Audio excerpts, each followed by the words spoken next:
Welcome back to the Breakfast Club. We started the show by telling you, of course, that today is Dhanteras, which means, of course, pujas will be taking place across the entire country. But today is also 9th Ayurveda Day, and there's a reason both of those days fall on the same day. We'll get into it in just a second. To tell us that and more, to unveil for us all of Ayurveda's ancient wisdom and secrets, we have with us an expert on the show today. He's an incredibly renowned Ayurveda expert. Dr. Manish Acharya ji joins us right here on the show. Let's go over to him to understand more. आचार्य जी हमारे साथ जुड़ने के लिए धन्यवाद. Thank you so much for joining us here on the show.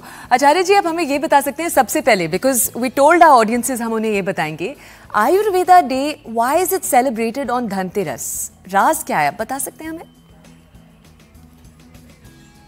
जी, जो Ayurveda day है basically इसको धन्वंतरी दिवस कहा जाता है. जो हमारे आयुर्वेद है, जड़ी बूटियों का जो विज्ञान है, आयु को जानने का विज्ञान है आयुर्वेद, इसमें हम लोग बचपन से देखते हैं कि दिवाली से पहले एक दिन आता है धन्वंतरी दिवस.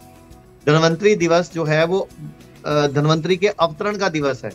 मतलब धन्वंतरी इस दिन अवतरित हुए थे धरती पर, जब देवताओं और राक्षसों के बीच में समुद्र मंथन हुआ था. हाँ. तो समुद्र मंथन के टाइम पे जो अमृत कलश निकला था, धन्वंतरी महाराज ने ही उसको थामा था. उसके बाद बहुत सारी और चीजें निकली थी. तो ये आयुर्वेदा दिवस जो है वो धन्वंतरी का प्रकट्य दिवस है बेसिकली. और हमारे परिवारों में मालूम नहीं, लोग इसको धनतेरस बोलते हैं. कोई चम्मच खरीदता है, कोई स्टील खरीदता है, कोई सोना खरीदता है, कोई चांदी खरीदता है. लेकिन बेसिकली ये हेल्थ का दिवस है कि अपनी जो हेल्थ के देवता है धन्वंतरी, उनका दिवस है ये. और मैं आपको एक चीज और क्लियर कर दूं, धन्वंतरी महाराज जब प्रकट हुए थे तो उनके हाथ में एक तो अमृत कलश थामा था उन्होंने. हाँ. इसके अलावा उनके एक हाथ में लीच थेरेपी थी, जिसको जोंक बोलते हैं, जोंक लीच थी, जो कि कैंसर के लिए बड़ी रामबाण है. आज भी अमेरिका उसको हेरिडोइन थेरेपी के नाम से जानता है.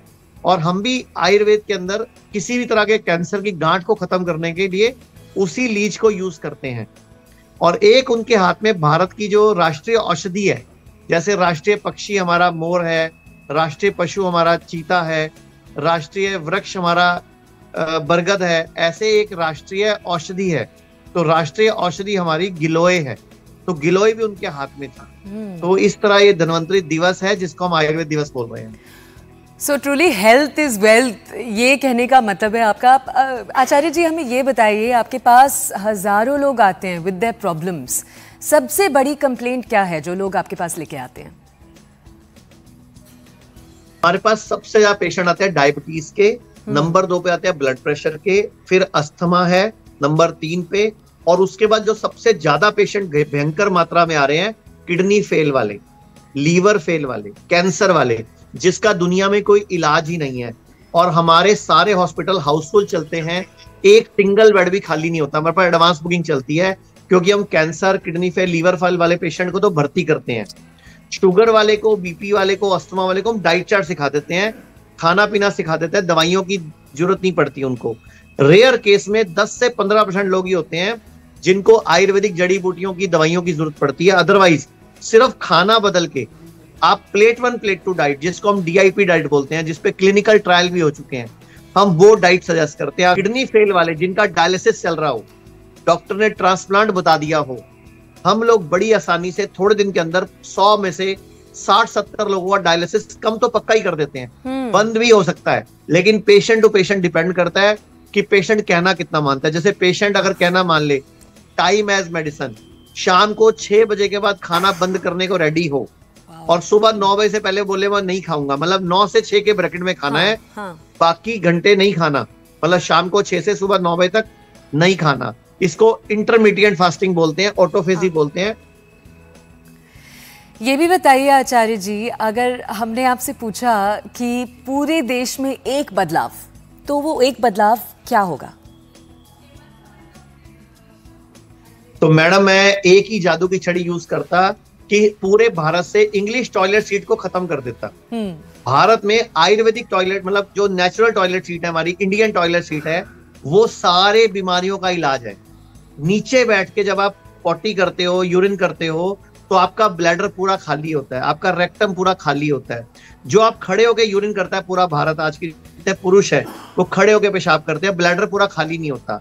तो मैं सबको बोलूंगा नीचे बैठ के यूरिन करें, नीचे बैठ के टॉयलेट करें, किचन को भी नीचे बैठ के कर लें। मतलब इंडियन जो किचन है उसमें जो स्टैंडिंग रिवाज है उसको छोड़ दें, नीचे बैठ के खाना पकाएं। सारे भारत की लगभग 90% बीमारियां इमीडिएट सॉल्व हो जाएंगी। ना कोई घुटना ट्रांसप्लांट कराना पड़ेगा, ना बच्चे ऑपरेशन से होंगे, ना आपको इसके अलावा कोई प्रोस्टेट की प्रॉब्लम होगी, ना आपको कोई कॉन्स्टिपेशन होगी, ना गैस बनेगी, ना तेजाब बनेगा, आपका पेट पूरा साफ होगा, डिप्रेशन खत्म हो जाएगा। आपने कहावत सुनी होगी, अकल पैरों में होती है। हमारे पुरजों ने मैं इशारे में समझाने की कोशिश करी। जब हम नीचे बैठते पिंडली दबती है तो एक पिंडली में लगभग 250 ml खून होता है, दोनों पिंडली में 500 ml हो गया, सिर में 170 ml खून होता है। तो सिर के मुकाबले 3 गुना खून पिंडलियों में घूमता है।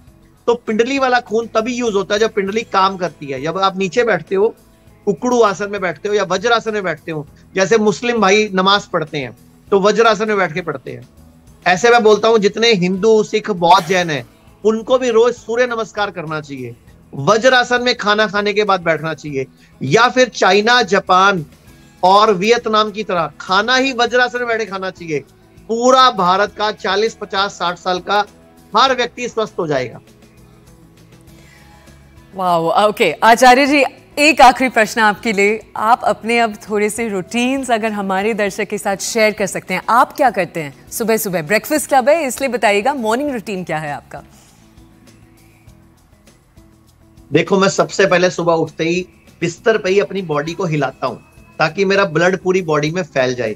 सोते टाइम बाई करवट सोना होता है, उठते टाइम दाई करवट उठना होता है। और सुबह उठते ही मैं बिस्तर पे चेक करता हूं मेरी कौन सी सांस चल रही है।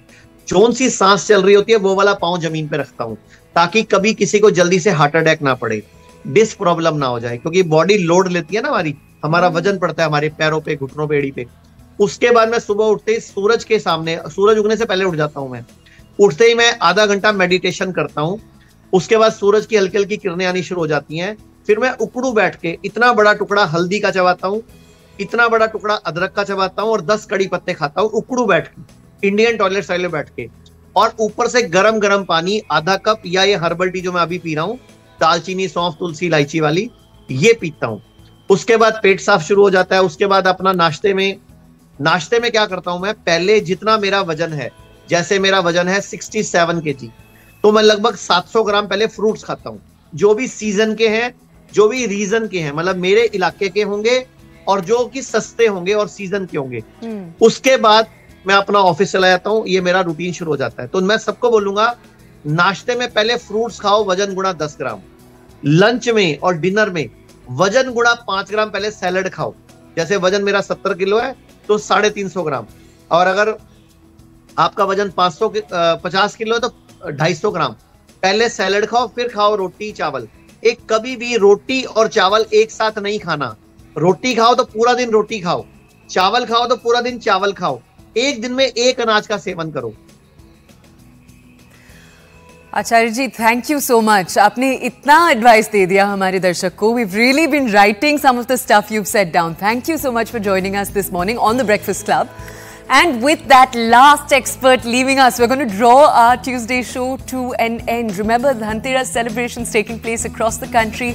Pujas taking place as we speak across the country through the day today. We're going to keep our eyes on Diwali tomorrow too. For now, we hope you enjoyed today's show. Do tell us any feedback, any thoughts you have online. Thank you for joining.